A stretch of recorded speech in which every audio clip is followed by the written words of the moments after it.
like your trip? Did you like your trip to London? Did you like your trip to London? Can you get a smile? Can you mommy get a smile? Yeah, you're so cute. What's up, beautiful people? Thank you guys for coming back to my channel. My name is Jamil Kafo. For those of you who do not know, if you're new here, make sure you like, comment, subscribe, do all that good stuff. If not, thank you guys for coming back. So like the title says, for this video, I'm going to be talking about my experience traveling with a 3-month-old. This was 3 months when we took our first trip to London, and it was about a 7-hour flight. And honestly, I was so nervous traveling with him, being one, that it's our first baby, first time.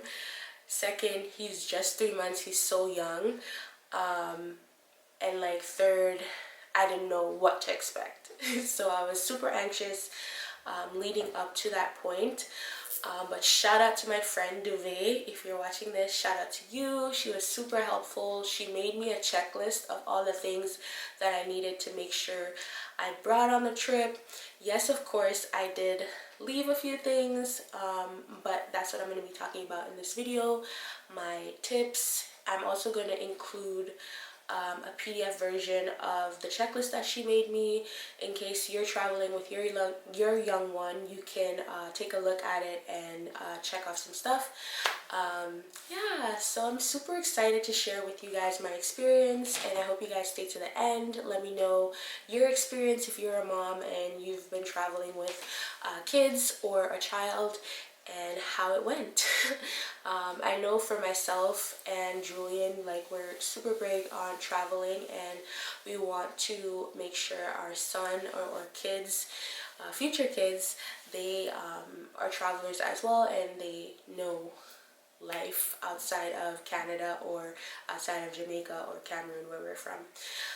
But yeah, so we left for a trip August 10th.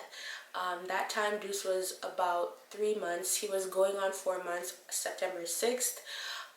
Oh no, so he literally just touched 3 months. Okay, because August 6th is when he was 3 months. Okay, so he was 3 months. And we left August 10th. So one thing that we made sure we did was that we traveled in the nighttime, because London has a time difference about 5 hours, I believe, from Canada, and we want to make sure that he didn't feel as jet lagged, and also that he was well rested in the nighttime. So we traveled at 9 p.m. I think our flight was like 9 something, and his bedtime normally is around 8:39. So we traveled at that time. We made sure we went to the lounge before we changed him into his sleep onesie.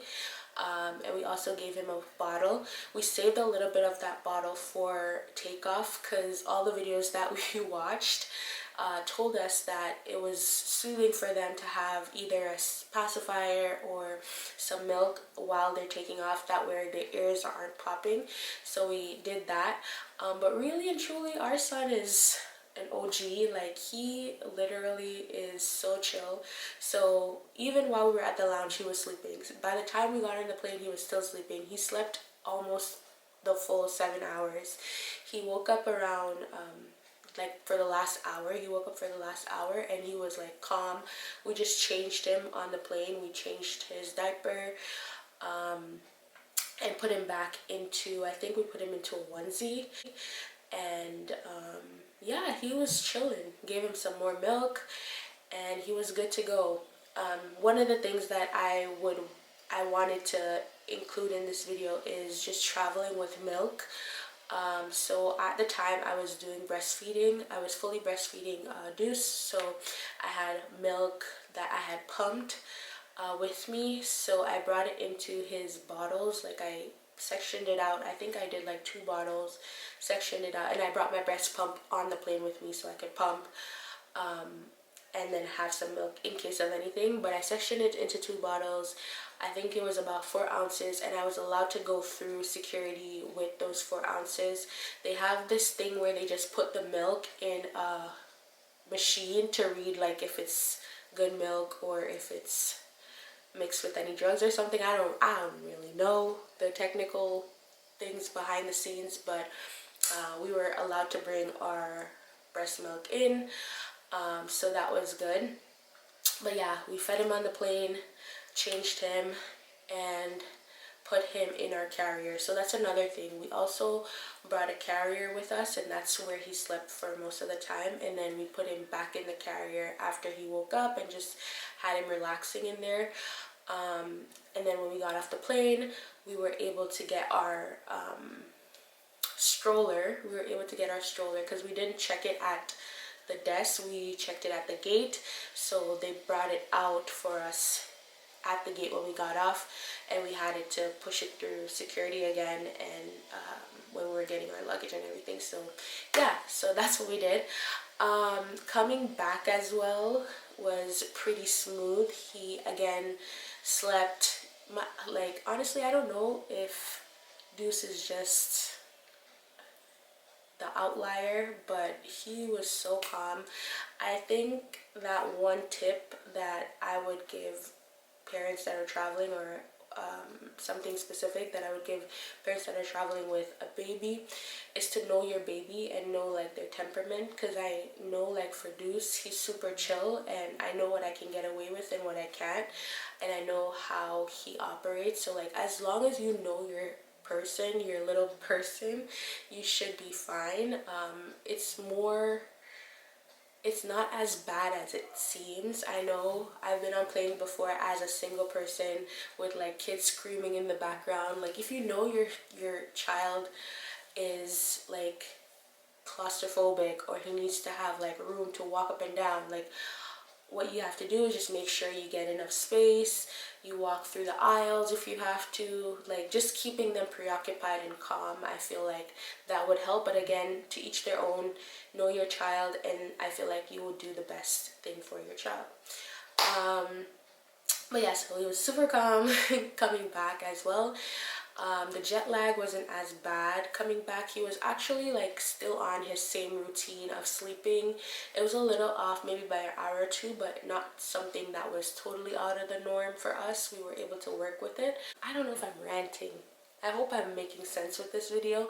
But yeah, I'm gonna leave down below the checklist of all the stuff that I brought. Something that I wish I had brought were, I had like the wipes for Lysol wipes for the seats and stuff, but I also wish that I had brought like soap for his clothes, because he poos on his clothes a lot. He's an exploder.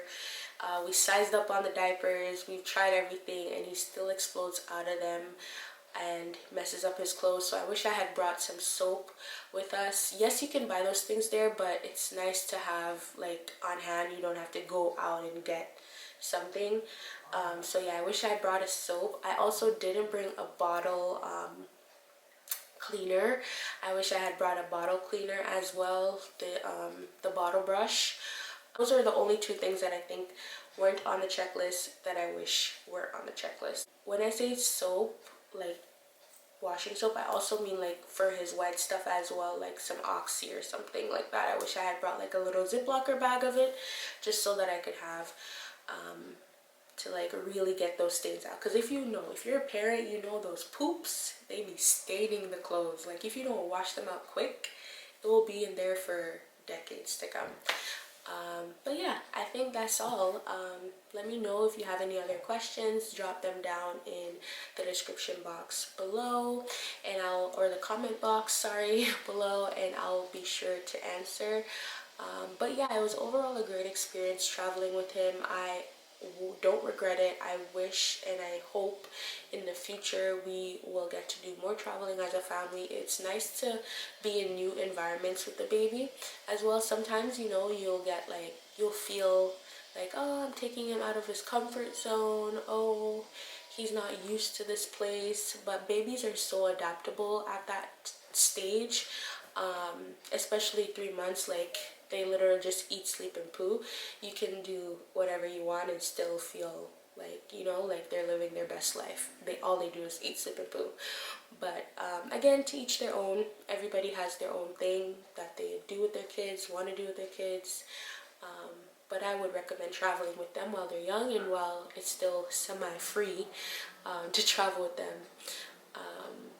But yeah, it was a great experience. I hope this video helped you a lot, and talk to you guys next time.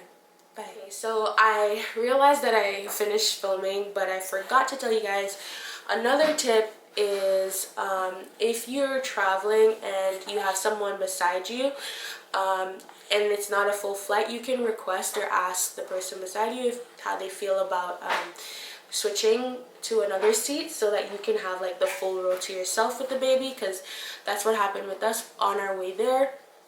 We were able to get the full row because it wasn't a full flight.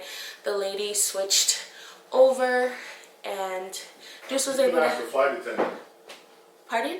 You can ask the flight attendant. Yeah, you can ask the flight attendant. That's Julian in the back. He wants to interject in my video. I don't know why he doesn't come and film this with me. Anyways, you can ask the flight attendant if you can get the full row if it's not as full. And they'll be fine with that if there is space. But yeah, that's what happened to us, and it was pretty nice because we were able to change him right there in the row instead of bringing him to the bathroom, because that bathroom is small. It's tiny, and I don't know if you know the size of my husband, but he's like 6'2". I'm 6'3". Okay, so he's like 6'3", and it's like small in there. I think I went in there one time to change him, and he went in there one time to change him. It was crazy. Coming back, we didn't get the full row because it was a packed flight, but that's also another thing that you guys should ask for. Right, Bubs? Right. Say right. Okay. Alrighty.